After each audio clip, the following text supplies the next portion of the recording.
Hi friends, welcome or welcome back. I hope you're having a lovely day. Today I want to talk about inconsistent art style and why that's not necessarily a bad thing. I'll also have some tips next week on how to find your art style, so subscribe if you don't want to miss those. And if you're watching this after next week, hopefully I will have that linked in the card. I'll be painting with my White Nights watercolors on cold press paper today. As always, the supplies are linked in the description, and without further ado, let's get into the video. First off, I think we need to define art style. For me, art style is not a set of instructions, but is freeform poetry. It's constantly evolving and growing, but if someone looked at your pieces, they could find a connection between them. They could potentially even identify the artist. It doesn't have to be drawing eyes or hands or mouths a certain way. It can be the colors you choose or even the way you use color. For example, some people like to paint in one specific color palette all the time. It's not how I prefer to create, but it does make for a cohesive Instagram feed, so you do you. Other artists are recognizable by the way that they mix their colors or their brushstrokes. Art style is just a unique combination of a bunch of tiny things that connect your pieces together. Nowadays, a lot of artists, especially online, focus on the importance of having a consistent art style. And they're right. If you want to be a famous Instagram artist, you do need a recognizable art style, especially if you draw more cartoony art. For people to follow you, they need something unique. But in my opinion, art style is focused on way too much.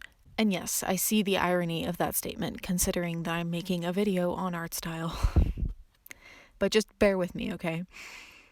I think a lot of young or beginner artists hear the message that they need an art style and get discouraged. And then they search up how to get an art style fast, but it doesn't work. The problem is that you're still learning. You're still growing. And that's good. That's wonderful. You have to build the foundations of art first, or else you're not going to be happy with anything that you create. If you force yourself to pick a style now so that you can grow on social media, you're hindering yourself and your potential.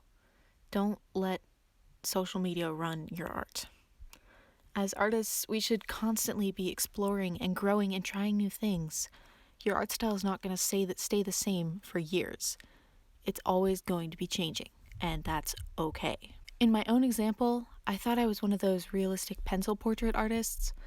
That's what I was posting, albeit slowly, and I was scared to post anything new lest I lose some of the 50 people who were following me, although they were mostly friends and family. So to give some context, I would describe my art now as colorful-ish portrait paintings with some surrealism thrown in occasionally. You can go watch my art here in review video if you're interested in an overview, or scroll through my Instagram if you want a quicker look. Anyways, now I mostly paint in watercolor and rarely use pencil.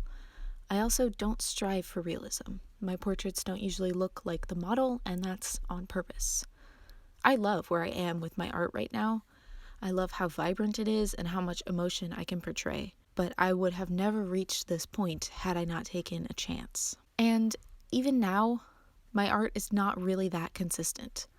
I don't have a single set of colors I use for every painting. I find that boring and creatively hindering. I paint portraits all the time, and they usually end up pretty dark and moody because I overwork them. I don't usually paint realistic skin tones. And I'll admit, when I paint something that doesn't fit, I tend to freak out a little bit before I post it. And that's where we get to this piece. I had to paint it quickly, and I had a prompt, which was 7 Swans a Swimming. It was for a 12 Days of Christmas teacher appreciation thing. I had about 4 hours to create this piece after I finished school for the day. And so, of course, my brain decided to stop being creative. So I painted a swan from the ballet Swan Lake. And while I didn't copy an exact reference, I used one for the pose, one for the hairpiece, and one for the costume. I still painted something that's quite near to real life. And by the way, right there, I'm not saying references are bad or anything. References are wonderful. You should use them. But yeah, use them, mixed together. I'll make a different video on that. Anyway, the skin tones are realistic and the costume is realistic. And it's not necessarily recognizable as my work. It's not unique. I'll admit I wasn't very happy with this piece. But then I delivered it to its new home, and the recipient was so excited and happy. and that made me like it more. I've since tried to focus on what it taught me more than the end result. I learned more about layering watercolor slowly, negative space, and painting realistically from this piece. All that's to say, growth can come from experimentation. You shouldn't try to force your art style. It will come slowly, and it will change over time as you refine what you like and don't like. But you have to be open to the prospect of growth. You have to take active, conscious steps towards improving your art.